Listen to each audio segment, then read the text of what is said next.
विपक्षी पार्टियां लगातार जनता को गुमराह कर रहे हैं इस मुद्दे को लेकर, क्या कहेंगे? मैं यही कहना चाहूँगा कि इसमें बहुत समझदारी से काम लेना चाहिए हर किसी को, क्योंकि प्रधानमंत्री जी ने भी ये बार बार कहा, गृह मंत्री जी ने भी बार बार कहा कि ये अधिकार जो है, ये नागरिकता का जो बिल पास हुआ है, जो संशोधन बिल पास हुआ है, वो किसी का अधिकार छीनने के लिए नहीं हुआ।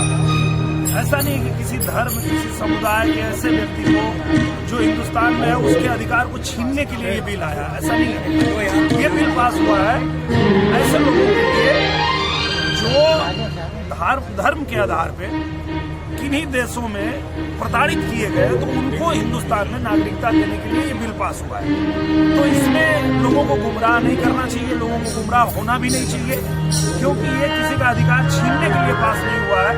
तो जो भी घटनाएं हो रही हैं वो बहुत ही दुर्भाग्यपूर्ण है, और जो भी पार्टियां उनको उकसावा दे रही है, मुझे लगता है कि वो देश के साथ गद्दारी कर रहे हैं। ऐसा नहीं होना चाहिए, क्योंकि अगर किसी का अधिकार छीना जाता तो ये बवाल होता, समझ में आता। ये किसी का अधिकार छीना नहीं जा रहा है, तो मुझे लग रहा है कि इस तरह की घटना नहीं होनी चाहिए।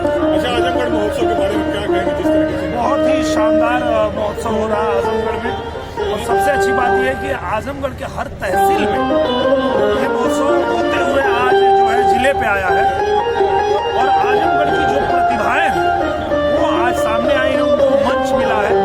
और ये हमारे जो डीएम साहब हैं, उनकी बहुत ही अच्छी सोच है, एक आध्यात्मिक व्यक्ति है, बहुत ही सुलझे हुए व्यक्ति हैं, और उन्होंने जो कदम उठाया है वो बहुत सराहनीय है। नागरिकता संशोधन बिल पर जिस तरह से एएमयू में बवाल हुआ, जामिया में बवाल हुआ, क्या कहेंगे? आजमगढ़ में भी हुआ, गाँव में भी हो रहा है, किस तरह से अपील करेंगे लोगों को? एक बार फिर बोलिए।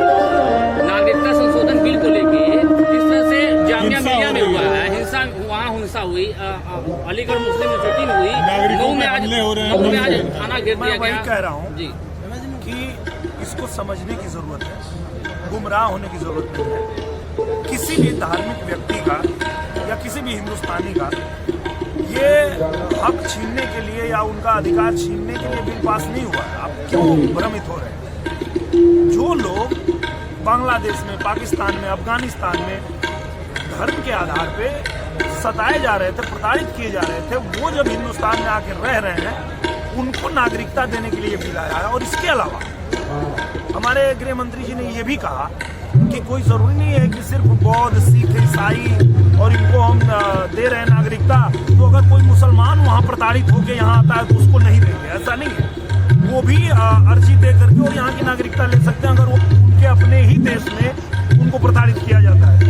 तो मुझे लगता है कि लोग भ्रमित ना हो तो ज़्यादा अच्छा है, और ये कहीं ना कहीं कुछ लोग राजनीति इसमें कर रहे हैं और लोगों को गुमराह कर रहे हैं, जो ठीक नहीं है।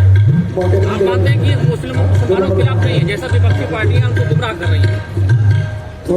देखिए क्या होता है कि कोई भी मुद्दा आता है तो उसमें विरोध करने के लिए लोग विरोध करते हैं। भाई, विरोध तब करो जब कुछ गलत हो, इसलिए नहीं कि भारतीय जनता पार्टी की सरकार है और वो जो भी बिल लेके आएगी आप उसका विरोध करेंगे, उसके खिलाफ लोगों को भड़काएंगे, ये ठीक नहीं है। अगर कुछ गलत हो रहा है तो आप विरोध करिए, विरोध करने का हक है, पर जब गलत नहीं हो रहा है तो इस तरह की चीजें नहीं होनी चाहिए।